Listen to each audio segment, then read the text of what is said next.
Oi, gente, tudo bem? Tô aparecendo aqui no cantinho hoje já para trazer o nosso tema de hoje, que é escala cartográfica. A escala que é um dos elementos do mapa e hoje a gente vai estudar ela com maiores detalhes. Então vamos lá. Olha só, gente. Geralmente a escala ela vai aparecer no cantinho inferior do mapa. Às vezes aparece do lado direito, às vezes aparece do lado esquerdo. Nesse mapa do Brasil aí, ela apareceu aqui, olha, do lado esquerdo.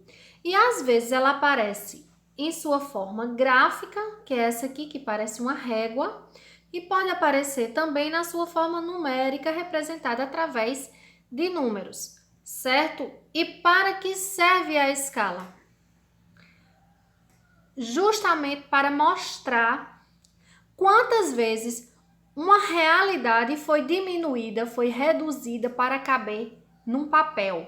Um papel, numa tela de computador, num quadro, seja lá onde for representado, né? Sim, porque o Brasil, por exemplo, do tamanho que ele é, com mais de 8 milhões de quilômetros quadrados, não cabe numa folha de papel. Por isso é necessário reduzi-lo várias e várias vezes para que ele possa ser representado num espaço menor. E deve-se ressaltar, gente, que essa redução não é feita de qualquer forma, como a gente faz um desenho qualquer no caderno. Ela é feita de forma estudada. Os cartógrafos fazem cálculos, aplicam escalas para que fique algo bem feito e ajustado de forma proporcional à realidade, tá certo?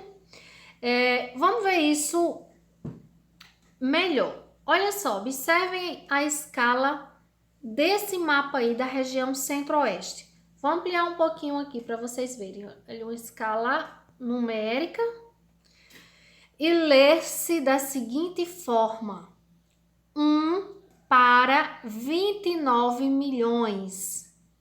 Isso quer dizer que a região centro-oeste foi reduzida 29 milhões de vezes para caber aí, para ser representada aí nesse mapa.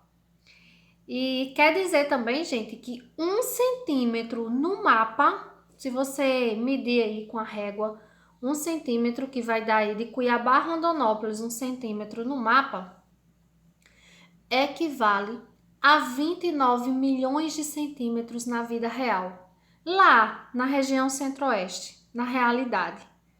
Tá? E você pode dizer, nossa, mas 29 milhões de centímetros é uma unidade muito pequena, realmente. Por isso a gente precisa transformar em quilômetros para ficar mais prático, né? Então eu faço isso de forma aqui bem simples. Super recomendo que você assista uma aula que mostra, né, que explica direitinho como transformar de uma medida para outra, tá? Eu vou fazer aqui de forma bem prática, só para contextualizar aqui no nosso conteúdo. Então, olha, tem um número aqui, 29 milhões de centímetros, tá? Coloquei as medidas de comprimento e eu tô aqui, olha, na casa dos centímetros, tá? Então, vou cortar o zero de centímetros, eu quero transformar em quilômetros. Vou cortar o zero do decímetro, vou cortar o zero do metro, vou cortar o zero do decâmetro, vou cortar o zero do hectômetro e sobrou o quê? O resultado que eu queria, 290 quilômetros, ou seja, 29 milhões de centímetros é o mesmo que 290 quilômetros. E a partir de agora, a gente vai trabalhar aí com os 290 quilômetros desse exemplo, porque fica mais fácil da gente fazer cálculo. Então, vamos lá. Voltando ao nosso mapinha aqui, vou dar alguns exemplos de como calcular a distância no espaço real. Então, olha só, já falei para vocês, a distância de Cuiabá para Rondonópolis no mapa, medi com a régua já, deu 1 centímetro no mapa. O que a escala está nos dizendo? Está dizendo que 1 centímetro no mapa equivale a 29 milhões de centímetros na vida real. E a gente já descobriu que 29 milhões de centímetros é o mesmo que 290 quilômetros. Então, 1 centímetro no mapa é 290 quilômetros. Isso quer dizer que a distância de Cuiabá para Rondonópolis é 290 quilômetros na realidade, lá mesmo. A distância, gente, de Cáceres para Cuiabá, verifiquei já e deu 2 centímetros. Se 1 centímetro equivale a 290 quilômetros, 2 centímetros equivale a...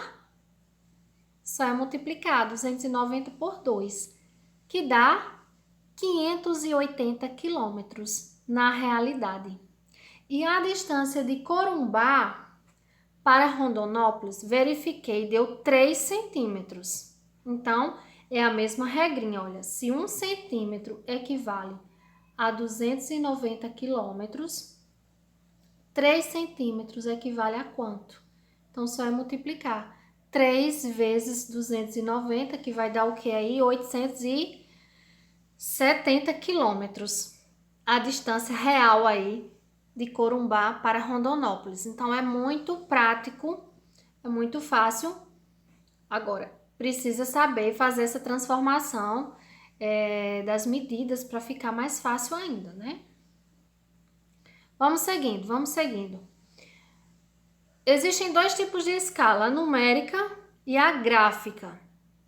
A escala numérica, eu já falei, ela é representada através de números. Essa daí, por exemplo, é 1 para 500 mil centímetros. Ela vem em centímetros, a escala numérica. Por isso que é preciso fazer a transformação, né? 1 centímetro no mapa equivale a 500 mil centímetros na realidade. No caso desse exemplo aí, né? A realidade aí foi reduzida 500 mil vezes. A escala gráfica, e muita atenção aqui, muita atenção. Escala gráfica ela é mais prática, porque ela já vem numa unidade que não precisa transformar. Por exemplo, essa daí já está em quilômetros. Então, como é que eu sei? Olha como é simples. A distância do 0 para o 5 aqui dá 1 centímetro, tá? Isso quer dizer que 1 centímetro no mapa equivale a... Olha a resposta aqui. 5 o quê? Quilômetros. Onde? Na vida real, na realidade. 2 centímetros no mapa, olha, a distância daqui para cá é mais 1 centímetro, que totaliza 2, né? 2 centímetros no mapa vai valer o quê? 10 quilômetros. 3 vai valer 15, 4 vai valer 20 e assim por diante. Ela é muito prática e muito fácil de compreender. A gente vai ver mais exemplos dela lá na frente. Olha, aqui é um exemplo de escala numérica. O 1 é o numerador, que é a medida no mapa, e o 10 mil aí é o denominador, que é a representação da área real, na realidade. A gente já viu isso. E mais um exemplo de escala gráfica. Olha só. Como interpretar isso aqui? Olha só, a distância do 0 para o 50, que é 1 centímetro.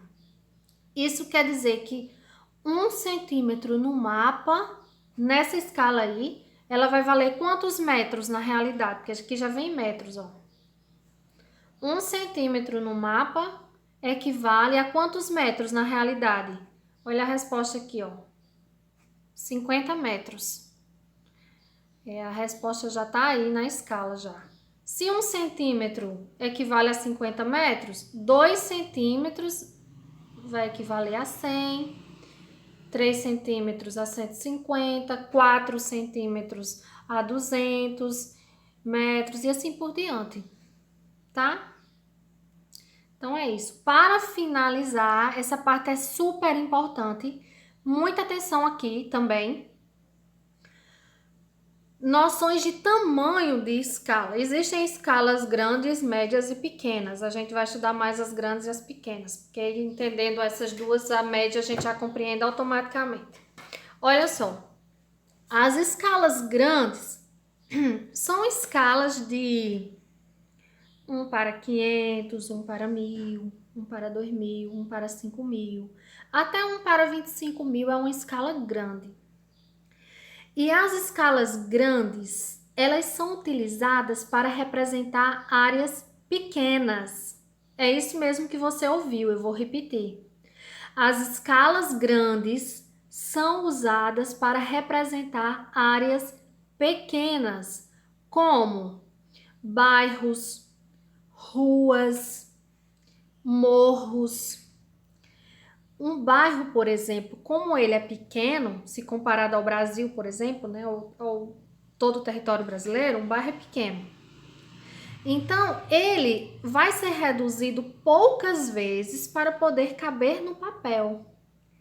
Por isso, o nível de detalhamento vai ser maior. Então, você vai conseguir ver as ruas, o detalhamento das casas, as árvores. É como se você estivesse sobrevoando numa altitude baixa e você conseguisse ver os detalhes do bairro, porque a escala está grande, então você está conseguindo visualizar um grande número de detalhes, certo?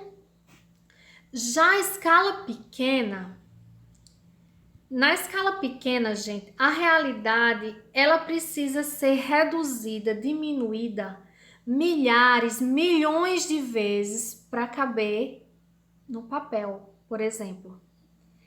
Então, como reduz muitas vezes, o nível de detalhamento vai ser menor. Então, olha esse mapa aqui, por exemplo, da Europa. Ele foi reduzido aí 50 milhões de vezes para caber aí, para ser representado aí. Então, eu não consigo ver os detalhes das ruas, das cidades, mas eu consigo ver uma área maior. É como se eu estivesse sobrevoando também, só que em uma altitude bem elevada e eu não conseguisse ver detalhes, mas eu conseguisse ver uma área bem maior. Então, as escalas pequenas, elas são usadas para representar áreas grandes, como continentes, mares, oceanos, países, estados e assim por diante, tá? Porque dá para visualizar uma área maior, porém, né, com menos detalhes aí, tá ok, gente? E é isso. Espero que vocês tenham compreendido. Aqui nós temos uma atividade para que a gente possa praticar. Gente, esse conteúdo, ele exige muita atenção, exige prática, por isso é muito importante que você reveja essa aula mais de uma vez, principalmente se você não entendeu, tá? Então, reveja com muita atenção, faça as atividades, pratique, que você com certeza vai compreender melhor, tá bom? Um abraço e bons estudos!